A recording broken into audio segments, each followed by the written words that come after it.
Good evening. Faust Temple Church of God in Christ. Pastor Dr. Clarence Jones.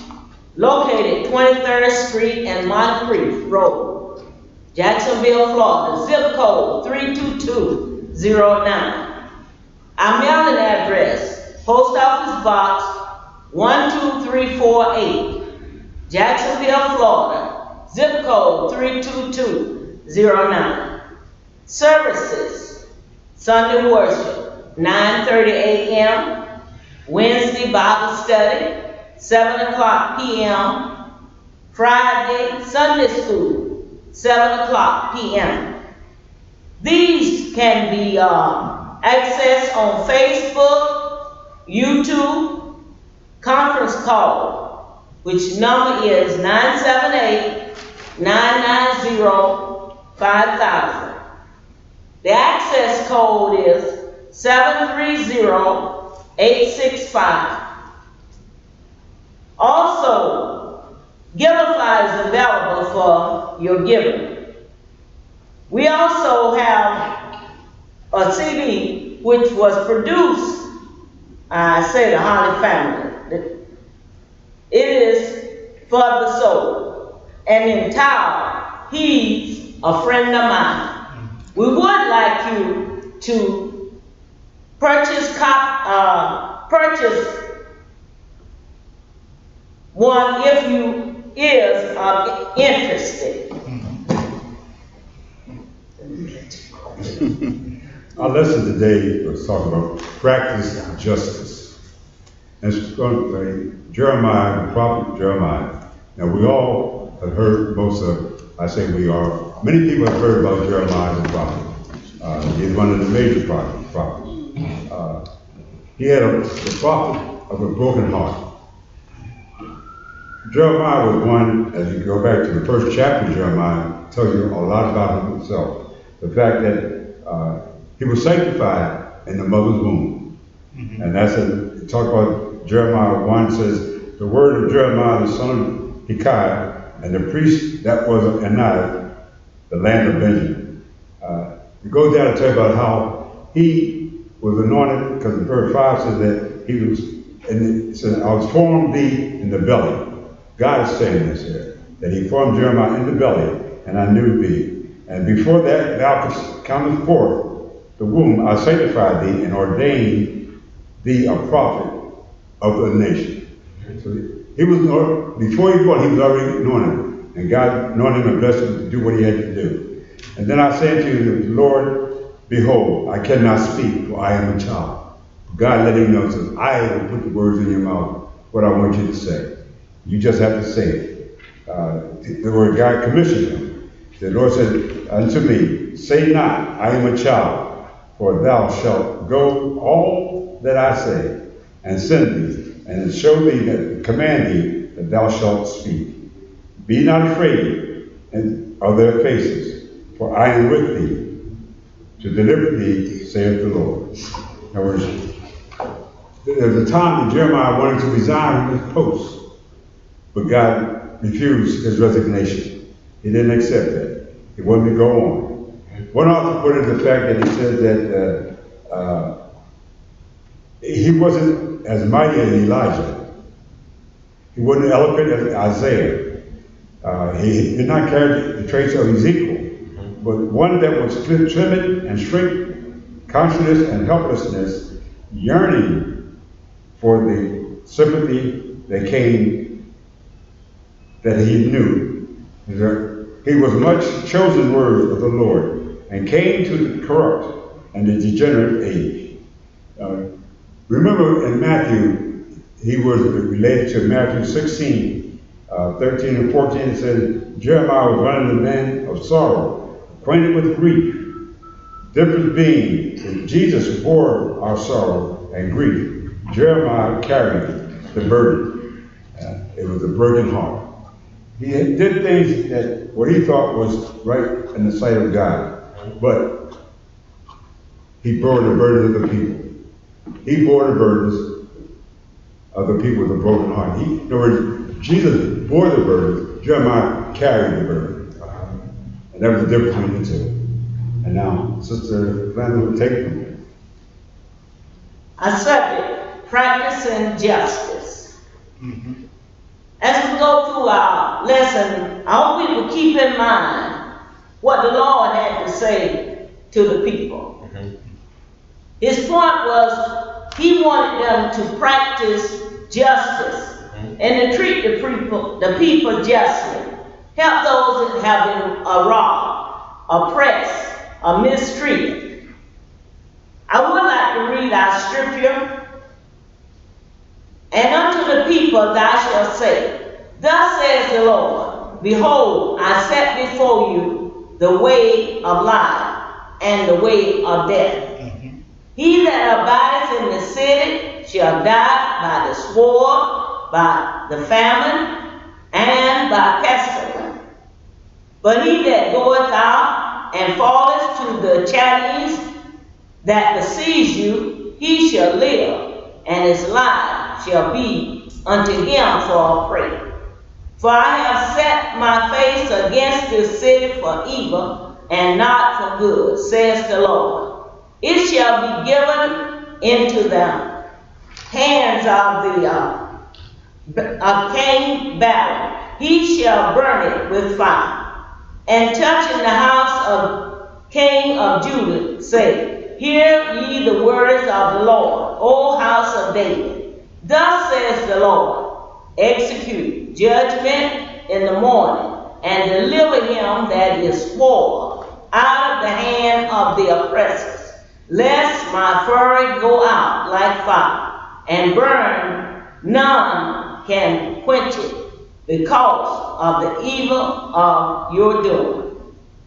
Behold, I am against the inhabitants of the valley, and the rock of the plain, says the Lord, which say, Who shall come down against us, or who shall enter into our habitation? But I will punish you according to the fruit of your doing, says the Lord. I will kindle a fire in the forest thereof, and it shall devour all things around about it. This land that will be burned is a land that had produced abundantly, but it was something evil about it. Many things had been marked up, overpriced, and they were placed out of the reach of the poor. All right. And it was really for those that was wealthy, to continue more of their luxury living. But as I go to our scripture here, the 8th verse, it said, Tell the people that what the Lord said, take your choice of life or death. Everyone who stayed in Jerusalem will die from war, famine, disease. But those who go out and surrender to the Babylon will live. In other words, even though the people were going to suffer, they could not fight their way out. All right. Those that chose to stay in the city, they were going to die either by war, by famine, or by pestilence. Now, famine was the lack of production of food due to the lack of rain. Yes. The pestilence was diseases that were going to come upon the people. But then those who would surrender, Come on. what it said, the Chaldeans was also from Babylon, the Babylonians. And even though you would think by surrendering to them, it was bad, but at least they would survive. All right. Save their lives. Now verse 8 again. And unto the people thou shalt say, Thus saith the Lord, Behold, I set the way of life and death. There was only two options. Two options. The way of life and the way of death. I would like to talk more about this. It said, Not only will thou save thy life. This was those that surrendered their lives. But they also It said, not only will he save them, but the Lord himself, not only will the Lord not save them, but he himself will be against them, and because of the sins and their rejections to God. But God had already been patient with his people for centuries as they worshiped other gods, and they were disobedient unto him. Yes. But his time had come when God was angry with the people, and a decision was going to be made. Yes, yes. And this is when he made the judgment and gave them the two choices about them staying in the city and those that would leave, as he had pointed out. Now the verse 10, as I was trying to get to. The first verse 9. Well, I read verse 9, but verse 10 say, I have set my face against the city for evil, and not for good, says the Lord. It shall be given into the hands of the Babylonian, and he shall burn it with fire. It's no question about it. The city was going to be burned. There's no question about it. But the 11th verse, and touching the house of the king of Judah, he said, hear the words of the Lord, O house of David. Thus says the Lord, execute judgment in the morning and deliver them that is spoiled out of their oppression. Now it said, lest my fur shall go out like fire. I thought about the phrase, if you do good, if you're obedient to God, you'll be blessed. Lest you're going to suffer. This is what the Lord was saying unto the people. God provided the last opportunity for the people to escape with their lives. Now he turned back to address them. There is no specific king named here, but we might assume Zedekiah is in mind, since he was the recipient of the prior message. Now, one thing I like to say about Zedekiah, he sent to the prophet. He know God had blessed them or brought them out many times in the past. But as the author Jeremiah was letting them know, this time was different. This time was different. God's anger had been kindled. He was going to make a move. Those that was in the city and stayed there, they were going to die in one way or another. It was through war, famine, or pestilence. But those that chose to leave, as he had said, they had a way out. And that way was by surrendering. By surrendering. Now, he that abideth in the city. Now, the got out of order. The 12th verse, I just read. Let me add on back. You got to remember while what's going on here that there was no middle road. Either life or death. No place to hang in between. And this was Jeremiah was trying to get across to the people. Let them know that you got to choose one way or the other. There's no in between now. So whatever you decide to do, you will take life. Now the life that you choose is to go into captivity. And if you go into captivity, it's not going to be peaceful. All right. You're going to go through some harassment. You're going to go some down. They're going to drive you down. They're going to beat you down, but you'll be alive in order to live and see another day. And how you choose to see the other day, what it's going to be all about. But if you stay in the city, you will be killed. All right. You will die. So you got to choose. Do I go into slavery and suffer, or do I stay in the city and die? This is the decision that he gave them to do. There's no in between. Although the city was built up, it was a strong city. They had one wall, then they built another wall behind that wall. But it's not going to be enough to hold you. You will be consumed. Okay? This was all due to the sins of the people.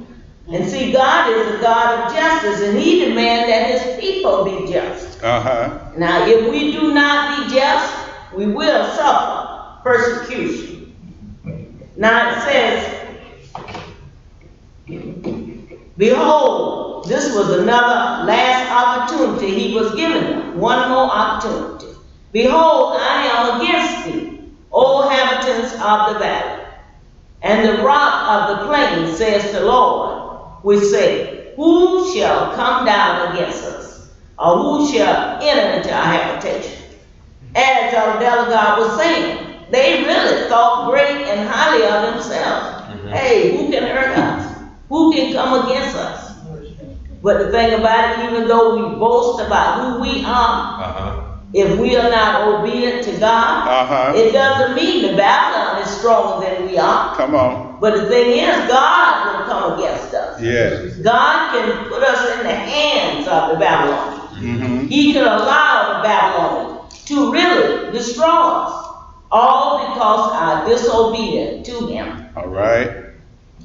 And God continued to describe His judgment He will bring against the king of Judah and the whole city. In the previous verse, God had given them a strong warning, encouraging them to change their way to avoid judgment. Here it becomes clear, the verdict. It becomes clear, the verdict. They have failed, and God's judgment has come. God has often intervened, as we said, Hezekiah knew. Hey, God has blessed us. Things have happened. He had always brought them out. But at this time, he said, hey, one way or the other. You're either right or you're wrong. You're obedient or you're disobedient. As we said, there's no middle ground. And God has said, this is what He had appeared to the people. Said, now make your decision. I thought about the phrase, choose who you want to serve. Choose who you're going to serve. Yes. And what was happening to the people really was according to their life they had lived. They had been disobedient to God, therefore they were going to suffer. And then we often hear them say, we're going to reap what you sow. Yes. You can sow the righteousness or evil where your death comes. But behold, the 13 again, behold, I am against thee, O habitations of the valley, the rock of the plain, says the Lord, which say, who shall come down against us, or who shall enter into our habitation? Now the 14 tells us, but I will punish according to your fruit you are doing. Maybe your brother, your sister, maybe another nation or country, they can't do it themselves. But they say, but we're talking about God, at that moment, at that time. I'm sure He said, enough is enough. I brought you out many times. But you continue to sin. You continue to disobey me. You continue to worship other gods. But now, it's time for me to move. And He said, I will punish you according to the fruit of your doing, says the Lord. I will kindle a fire in the forest thereof, and it shall devour all things around it. No, when God kindles a fire, no one can quench it. All right. No one can quench it. He is greater than all. But God is a just God. He's a loving God. He's a caring God. He gives you every opportunity possible. But it's time when God said enough is enough. And in response to their boastful claims that no one can enter their city, God said that He will do so Himself. This could refer to many violations of God's law. but it's likely mainly referred being unjust, treating people unfairly, even though you have produced abundantly, but then you owe them price, the items that are there, they are marked up. And those that are oppressed, those that are robbed, those that are mistreated, they are out of their range. But God said, no more. He wants justice. You should treat everyone fair. You should treat everyone fair. And if you be exalted, let God exalt you, and not you yourself. Because otherwise God will bring judgment, and this judgment will take the form of fire, and the fire again will divide the city. Yes. You know, we have here also think back that people get confused with equity and equality. In other words, he wanted to be fair, but he wanted to be equal. They wanted to be shared equally. But they were losing track of this here. This is what God was trying to let them know, that there was a difference between equity and equality. All right. Equity being fair. Equity we want to be fair. Yeah, be fair, but also, be, in other words, equality. In other words, share it equally.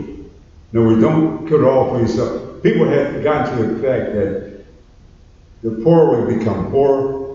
Because everybody, if I had a little bit more than you, then I'm going to look down on you for what the good that I had. God said, no, that's not what he wanted. Mm-hmm. He wanted to practice justice. Right? Do it equally. Mm-hmm. Look down for the poor. God said earlier that the poor will be with us always. Mm-hmm. So we have to give us something to do. We always have something to do. Mm-hmm. Why? Because they're here. They have less than I have, but I'm going to share what I have with them. Yeah. That's what God wanted us to do. He kept on, it went on in verse 13, notice, he changed it from calling them his people to inhabitants. He changed the title of it. He was still talking about his people, but now he referred to them as the old inhabitants. I want to look out for you. I'm going to take out for you, but what could you do? He said, fire destroys a lot. But fire gets to a place that it will burn and destroy everything in its path. What may have been a strong fixture, when the fire comes, it is engulfed and devoured and used up. He says that I will kindle a fire in the forest thereof, and thou shalt devour all things round about. Everything about it in this line of fire will be destroyed. Nothing will survive. And this is what they're trying to get across to them, and how they have to look out for what they had to do to consume what was being done. And we have to be aware of the fact that God is in control. Yes. And he's going to do what has to be done. Amen. We are, shall we say, although we're being oppressed, under oppression, we can still hang in there. Yeah. Because God is in control. Yes. And our trust is in God. And what he does and what he's going to do. So the fire will represent God's anger. And that's what we got to look at, the fact that since the fire appears to represent God's anger, which will consume everything in its path, the wrath of God will literally demolish everything that the children of Israel had. All that, because of their disobedience, this is what God is doing, taking care of us. We have to be aware of these things that's going on. And Jeremiah talks about these things, he talks about it, and how they should prepare themselves for it. And we can often lose sight on God. Many times we become selfish. We can think about ourselves, how great we are, and those around you in need. Hey, everybody, I have mine, and not even worry about the others. Sometimes we don't even care about how we get it. But the thing is, God is a just God. He's a fair God. Yes. He cares about everyone. Yes. He loves the poor. He loves the rich. Regardless of race, nationality, or gender, God cares about you. He doesn't like anyone being mistreated. Amen. But this was going on. And I heard someone say it's bad to fall in the hands of an angry God. Amen. When God get angry at you, when God work against you, no one else can stand between you. Oh, yeah. And God, remember, what's good is good, what's bad is bad, what's right is right, what's evil is evil. What's wrong, you can't make it right. All right. If it's wrong, you can't make it right. Come on. But the thing about it, God's law is simple. We all should be just. We should be just. We should treat everyone right. I think about the great commandment. Love thy neighbor as thyself. Do unto others as you will have them to do unto you. Do you want someone to cheat you? Come on. You should cheat anyone else. Amen. God doesn't like evil practice in our lives in any way, on our jobs, in our home, in our church. We should do those things that are right. And this is what God wanted the children to do. When he see evil, it's really disturbing to him. And sometimes he'll give you one time, I'm going to give you one more chance, I give you one more chance. And he don't want you to suffer, he don't want you to perish. Sometimes he'll give you more and more and more. But then again, he said enough is enough. You can do this or else that. You can do this or else that. And I think this is the motive of our lesson, what the lesson is all about. We only have two ways, life or death. Life or death. And if we choose to obey God, we shall live. But if we are disobedient, we shall die. All right. And it doesn't mean you're not going to suffer in between them. Even though you're going to live. You know, they go in slavery, they was under the Babylonians for a time period. But those that would not surrender, they died right there. And today, we as Christians, we should walk by the laws of God. And again, we know we should love God with all our heart, mind, and soul. We should not have any other God. But he does tell us how to treat one another. All right. We should love our neighbor as ourselves. And as we would like others to do to us, we should treat them the same way. Amen. Also. Yeah. So we see here, and I go back to what Elder Faust used to always say, when he said he never gave a title to his messages, because his messages were all heaven or hell. Okay. Every message he gave was about either heaven or hell. Uh-huh. You put that title to any one of the messages that he ever gave. Okay. But Jeremiah was telling people right now, you have a choice. Uh-huh. Life, which is heaven, Uh-huh. or death, which is hell. Oh. There's no in between. All right. There's no middle road. No purgatory. What that verse said, no middle road. Yes, sir. You're either for it or you're against it. Amen. You know, you either go to heaven or you're going to go to hell. And Jeremiah was telling people also. And they let know that the Babylonians didn't take Jerusalem. Come on. They were handed it. Yes. God handed it over to them. All right. You didn't, Babylon, nothing you did. Uh-huh. God allowed you to do. That's right. God gave it to you. Yes, sir. He gave you the city. Uh-huh. He gave the people of the heavens to do it. Why? They're part of their punishment for what they had done. And so this is what we always got to remember, that Babylon didn't capture Jerusalem. God gave it to them. All right.